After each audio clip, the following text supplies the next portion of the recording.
Algebraic formula and expansion of squares के part 3 में आपका स्वागत है। पार्ट 3 में भी पार्ट 2 तक हमने किया, जो आपको एक्सपेंशन ऑफ स्क्वायर का पहला एग्जांपल। अब हम करेंगे सेकेंड एग्जांपल। सेकेंड एग्जांपल में आपको एक स्क्वायर दिया है PQRS, ये स्क्वायर दिया है और उसमें 4 पार्ट डिवाइड किया है, जिसमें ये एक स्क्वायर है, ये एक स्क्वायर है, ये रेक्टेंगल है और ये रेक्टेंगल है।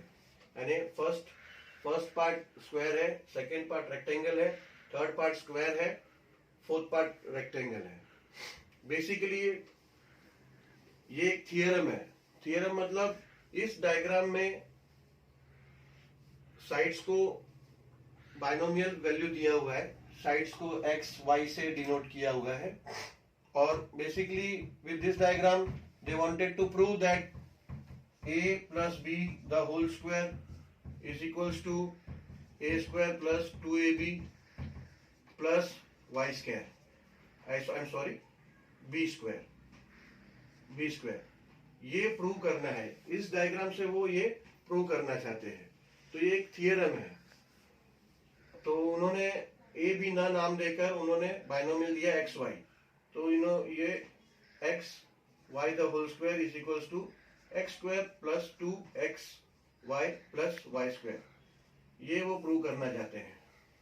तो ये देखिए आप, ये सिमिलर है, ये प्रूव हो जाता है तो ये भी प्रूव हो जाता है। वही x y की जगह अगर a b लिखेंगे तो ये प्रूव होगा। तो बेसिकली इस सेकंड एग्जांपल से वो आपको ये प्रूव करके दिखाना चाहते हैं। अभी इस एग्जांपल में उन्होंने ये जो बड़ा रेक्टेंगल है, जो मेन रेक्टेंगल बड़ा स्क्वायर है PQRS, इसका वैल्यू दिया है area of square PQRS is equals to x plus y।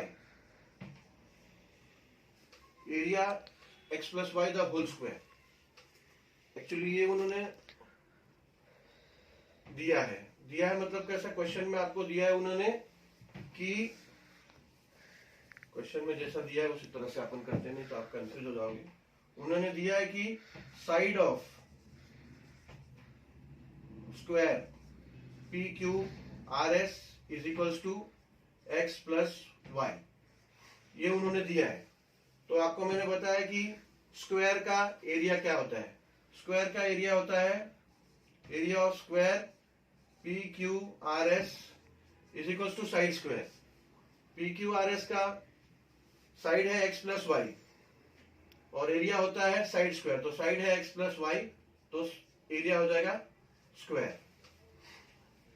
तो अब हम क्या करेंगे, अब उन्होंने क्या किया आगे कि ये जो पूरा है PQRS this is equals to, फिर बाकी का जो डिवाइड किया है वो, यानी PQRS area of PQRS is equals to area of 1, area of 2, area of 3 and area of 4। ये हमको करना है। तो ये कैसे करेंगे, area of square PQRS is equals to area of square 1। ये स्क्वायर है, ये रेक्टेंगल है, ये स्क्वायर है और ये रेक्टेंगल है। इसको ऐसे डिवाइड किया है कि ये स्क्वायर बन गया, ये स्क्वायर बन गया, ये रेक्टेंगल बन गया, ये रेक्टेंगल बन गया। तो area of square 1 plus area of rectangle 2 plus area of rectangle 3 plus area of square 4। इस एग्जांपल में उन्होंने चारों को रेक्टेंगल मेंशन किया है। I don't know whether printing problem है या कुछ भी है, बट इसमें 2 रेक्टेंगल और 2 स्क्वायर है। ठीक है, एक स्क्वायर में 4 पार्ट डिवाइड हुआ है, उसमें 2 स्क्वायर है, 2 रेक्टेंगल है। अब area of rectangle PQRS is equals to x plus y the whole square. अब area of 1, area of square 1, square 1 ये है, इसका साइड है x और उसका एरिया होता है साइड स्क्वायर। तो वो हो गया x स्क्वायर, क्योंकि ये स्क्वायर है। स्क्वायर का एरिया मैंने आपको बताया कि साइड स्क्वायर होता है। अब ये second second part, second is rectangle, तो area of rectangle 2, length into breadth, इसका लेंथ है x, ब्रेथ है y, तो इसका एरिया हो गया x into y plus area of rectangle 3, rectangle है, थर्ड पार्ट इज रेक्टेंगल, उसका एरिया होगा length into breadth, that is x into y, it is x y. फिर the fourth part is area of square 4, so area of square वही side square, तो side है y, y square, y और y square, तो वो हो जाएगा y square. ये दोनों सिमिलर है, एक्स वाई, तो ये हो जाएंगे x square plus x y हो जाएगा 2xy प्लस वाई स्क्वायर, तो ये आ जाता है आपका answer x plus y the whole square is equals to x square plus 2xy। यह हमारा कंप्लीट हुआ और ये सिद्ध हो गया कि x plus y square is equals to x square plus 2xy plus y square. जो मैंने आपको शुरू में बताया था वही यहाँ पे इस डायग्राम के बेस पे आपको प्रूव करके दिखाया। तो ये हो गया हमारा एग्जाम्पल 2। अब हम आते हैं एग्जाम्पल नंबर 3 में। अभी एग्जाम्पल नंबर 3 में ऐसा डायग्राम दिया है, इसमें आपके टेक्स्ट बुक में इस तरह से नहीं है, पर उन्होंने कंसिडर वो किया है, कैसे मैं बताता हूँ आपको। वो बेसिकली इस एग्जाम्पल से वो आपको प्रूव करना चाहते हैं कि a minus b the whole square is equals to a square minus 2ab plus b square. ये हमने पहले प्रूव किया था कि ये कैसे आता है, तो अब ये डायग्राम के आधार पे वो ये प्रूव कर रहे हैं, बता रहे हैं, प्लस सेकेंड पार्ट में इसी एग्जाम्पल के वो मैन्युअली भी प्रूव करके आपको बता रहे हैं कि ये इसको सॉल्व करके ये कैसे आता है, वो भी बताया, जो हमने आपको पहले ही बता दिया था पार्ट 1 में।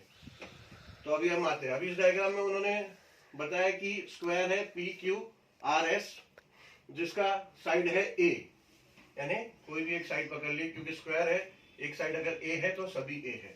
तो अभी पकड़ लीजिए कि एस आर ये ए है, मगर इसको अभी 4 पार्ट में डिवाइड किया है, तो अगर ये ए है तो उन्होंने इसको विद बी डिनोट किया है कि इतना पार्ट बी है, तो फिर ये पार्ट हो जाता है a minus b.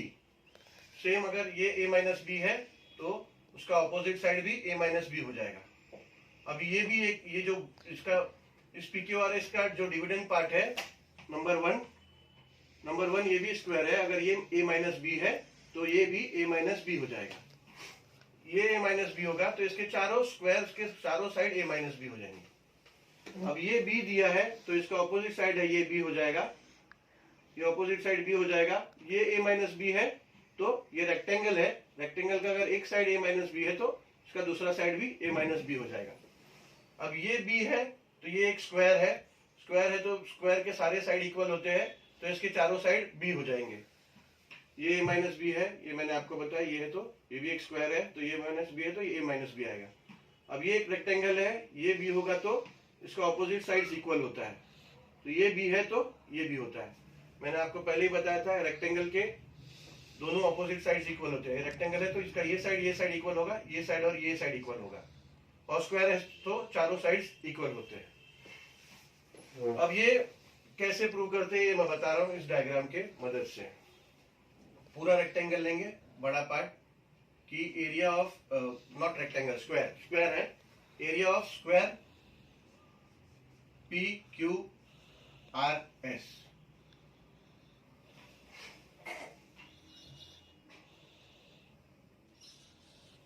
Area of square P Q R S is equals to area of first part जो स्क्वायर है, area of square first part है, plus area of rectangle 2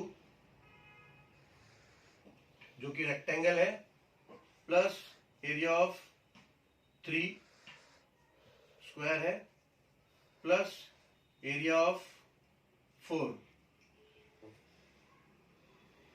sorry area of 3 वो rectangle है, area of 3 rectangle है, और area of 4 वो square है।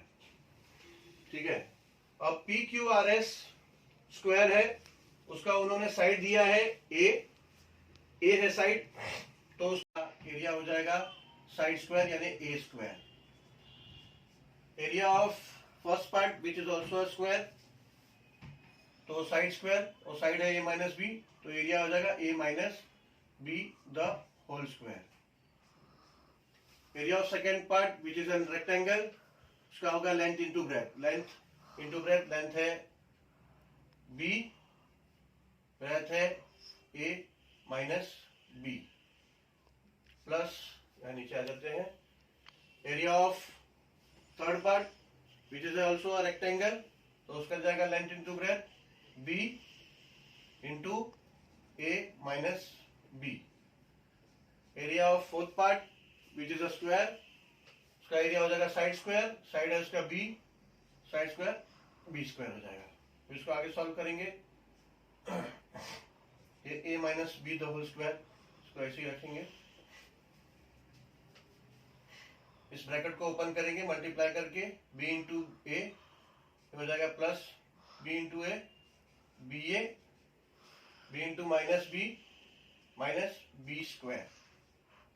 ये बी ए को हम ए बी लिख देते हैं, बी ए और ए बी जब मल्टीप्लिकेशन फॉर्म में हो, पहले कोई भी लिखो कोई इशू नहीं है, ए बी लिखने से हमारा आगे सरल होता है, ए बी लिख दीजिए सीरियल वाइज में, बी स्क्वायर प्लस, अब इसको ओपन करेंगे बी इंटू ए, ये भी हो जाएगा plus a b, and b into minus b, ये हो जाएगा माइनस बी स्क्वायर, प्लस आगे है ये बी स्क्वायर। ठीक है, अब ये आपका है minus b square plus b square, तो ये यहीं पे जीरो हो जाएगा, कट हो जाएगा।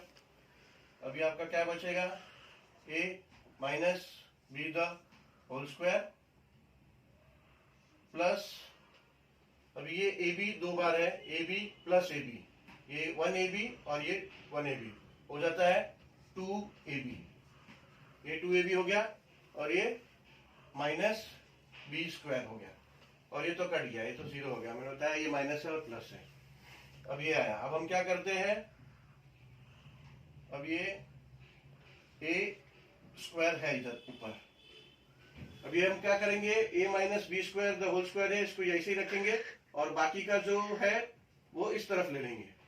लोअर लेवल पे हमने पढ़ा है कि इक्वल्स टू के पहले लेफ्ट में कुछ है, अगर उसको हम राइट में लेंगे तो उसका साइन चेंज होएगा, यानी प्लस होगा तो माइनस होगा, माइनस होगा तो प्लस होगा। ऐसे इक्वल्स टू के बाद अगर राइट साइड में कुछ है, अगर उसको हम लेफ्ट लेते हैं तो उसका साइन चेंज हो जाता है, प्लस होगा तो माइनस होगा, माइनस होगा तो प्लस होगा। अब ये प्लस 2ab है, उसको इस तरफ लेंगे तो ये माइनस 2ab हो जाएगा, और ये माइनस बी स्क्वायर है, उसको इस तरफ लेंगे तो ये प्लस बी स्क्वायर हो जाएगा, और इक्वल्स टू ये a minus b the whole square, ये ऐसे ही हमने रखा है। इस पार्ट को मैं वापस रिपीट करूंगा ताकि आपको अच्छे से समझ में आए। अभी मैंने किया क्या, यहाँ पे ए स्क्वायर है इसका, वो यहाँ पे उस तरह से लिखा, और ये जो राइट साइड में है इक्वल्स टू के राइट साइड में प्लस 2ab वो यहाँ पे लिया तो वो माइनस 2ab हो गया, ये माइनस बी स्क्वायर इधर लिया तो प्लस बी स्क्वायर हो गया। अब ये अपना हो गया, और ये minus b the whole square उसको वैसे ही रखा, तो अभी ये प्रूव हो जाता है आपका। अभी आप ऐसा लिख सकते हैं, a minus b the whole square is equals to a square minus 2ab plus b square, ये प्रूव हो गया आपका सेकेंड फॉर्मूला, जो मैंने आपको पहले भी बताया था कि a minus b the whole square ये कैसे होता है। अब उन्होंने ये थ्योरम वाइज भी प्रूव किया है, और उन्होंने इसी थर्ड एग्जांपल में सेकंड पार्ट में आपको वैसा भी बताया कि a minus b the whole square कैसे होता है, उन्होंने कैलकुलेट करके भी बताया। तो ये हो जाता है अपना थर्ड एग्जांपल।